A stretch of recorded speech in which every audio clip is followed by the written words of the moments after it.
क्या आप हर सुबह उठते ही सबसे पहले अपना चश्मा ढूंढने से थक चुके हैं?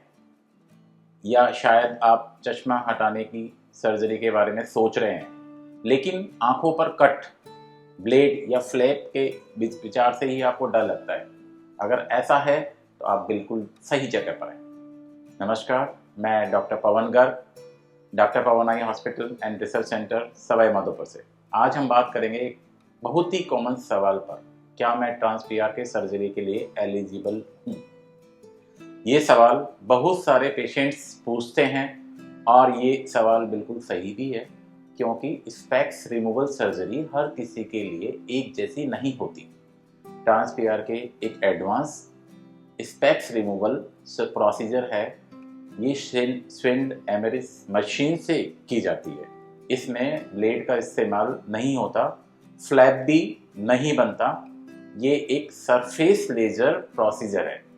अगर पेशेंट सूटेबल हो तो ये सेफ एंड इफेक्टिव ऑप्शन है। अब सवाल आता है कि इस प्रक्रिया के लिए कौन उपयुक्त है। सबसे पहले पेशेंट्स की उम्र आमतौर पर 18 साल या उससे ज़्यादा होनी चाहिए और आई पावर स्टेबल होना चाहिए और कम से कम 1 साल से पावर चेंज नहीं होना चाहिए। कॉर्निया आप यानी आँख की ट्रांसपेरेंट आउटर लेयर हेल्दी होना चाहिए। कॉर्निया की थिकनेस भी देखनी होती है। कॉर्निया की शेप का भी डिटेल टेस्टिंग किया जाता है।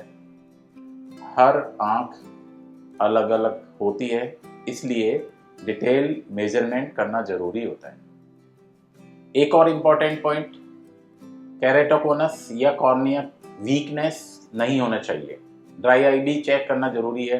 अगर ड्राई आई हो तो पहले उसका ट्रीटमेंट और कंट्रोल किया जाता है, फिर सर्जरी पर डिसीजन लिया जाता है।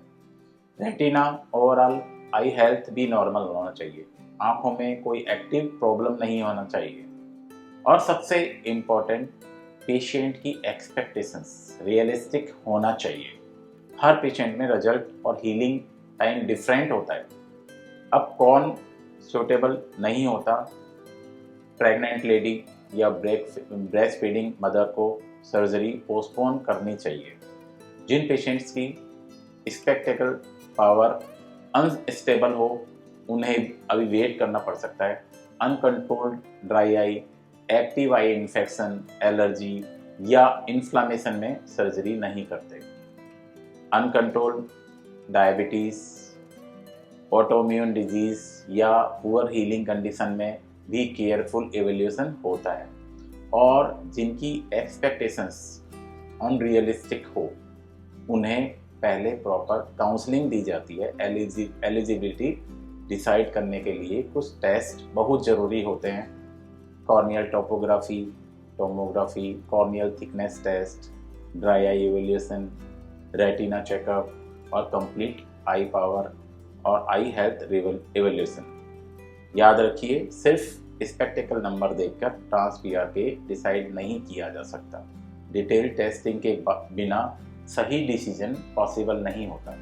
ट्रांस पीआर के लिए कुछ बेनिफिट्स भी हैं। इसमें कोई ब्लेड यूज नहीं होता, कोई फ्लैप नहीं होता, यह सरफेस पे लेजर टेक्निक है। कुछ सेलेक्टेड पेशेंट्स के लिए जहां फ्लैप बेस्ड सर्जरी प्रीफर्ड नहीं हो, ये एक यूजफुल ऑप्शन हो सकता है।